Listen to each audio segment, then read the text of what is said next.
Hi everyone, and welcome to an episode of the Trident Take. Today I'm joined by Marco, one of the directors of cyber at Brightpixel, and we're going to kind of give you a review of the month of June. Marco, thank you for joining. Likewise, thank you for having me. So can you just kind of give us a rundown from what you guys are seeing in Brightpixel? Actually, in fact, do you want to start with who is Brightpixel? So Brightpixel is the venture capital arm of the biggest economic group in Portugal. We have a fund of 600 million euros. We do many things. Amongst one is cybersecurity. We do essentially Series A, Series B worldwide. We usually take a board seat or an observer seat.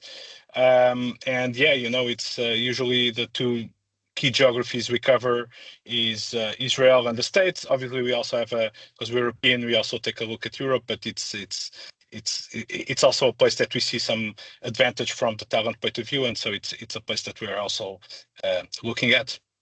Nice.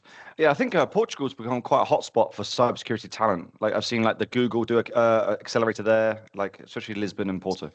Yeah. You have many Israeli scale-ups that have development centers here. Not only Israeli scale-ups, you also have like big American companies like BitSight that have a development center here, and so it's a place where talent is good.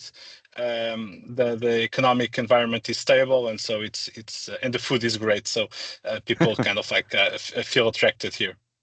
Yeah, absolutely. So can you give us a quick rundown on like what you, Fernando, what the team saw in June in terms of like investment activity, and maybe that might tie into kind of maybe what you saw in like H1 just generally?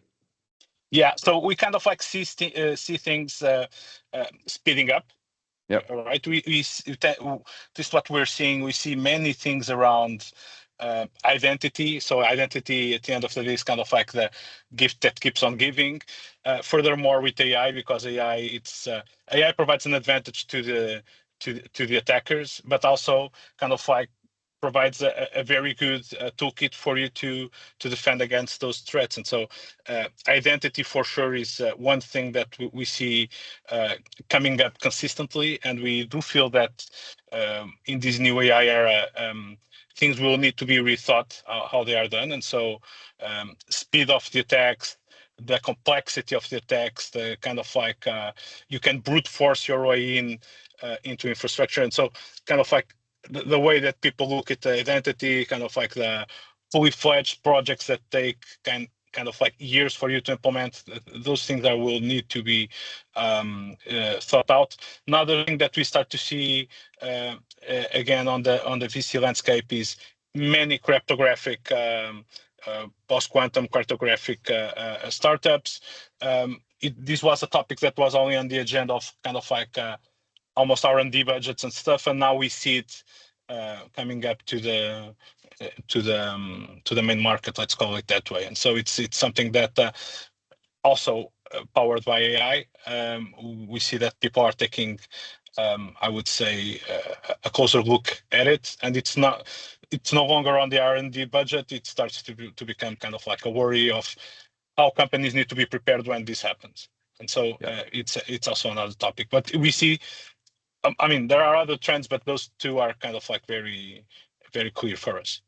Yeah, the cryptography piece is there was a like a trend or a conversation point at RSA, right, about AI. Yeah. It's now moved into cryptography around like we've always been like future proofing and what like how maybe R&D research, and then now it's like no, now we're like present proofing. And on the weekend, I had a bit of a military reunion because it was Armed Forces Day here in the UK, and so quite a few senior officers still serving, and a lot of them were talking about like our cryptography in the military is destroyed now. Like for years and years and years, we think we've had it secure, but it's essentially gone in overnight. So Marco, if I'm a founder of a business and I'm raising capital, to kind of approach you guys or be in your kind of what you'd like your investment thesis or how you guys look at investing in companies, do I need to be at seed? You mentioned earlier about Series A, Series B. Like, why would I approach you, and like, how do I get in touch? I mean, I do think that in order for you to, I mean, our LinkedIn messages are open, and you know where to find us. But I do think that for you to get to Series A, you really need already to have like at least metrics that kind of like pre-seed, I would say, product market fit. You already need to convey in a very clear way that you already have some sort of meaningful traction. The key question that we feel that needs to be answered is why now, and why that company in specific. Obviously, when you look at cyber, there's always kind of like I would say a place for 2 or 3 or 4 big companies within each vertical, but the why now and why us needs to be very, very, very clear. I do think that at the end of the day, it's the team. Even at Series A, it's the team, and so that's you look at technology and the team. Technology is the thing that's going to change. Team is the thing that is not going to change, and so hopefully it's not going to change, or it's going to change a little bit less than the technology, and so that's where we put kind of like our attention. So it's the uniqueness of the team and also the capability of do strong storytelling, tell a very compelling story about how the company is doing, and most important of all, where the company is going, and how will the company navigate the market from Series A onwards, or Series B, but specifically Series A.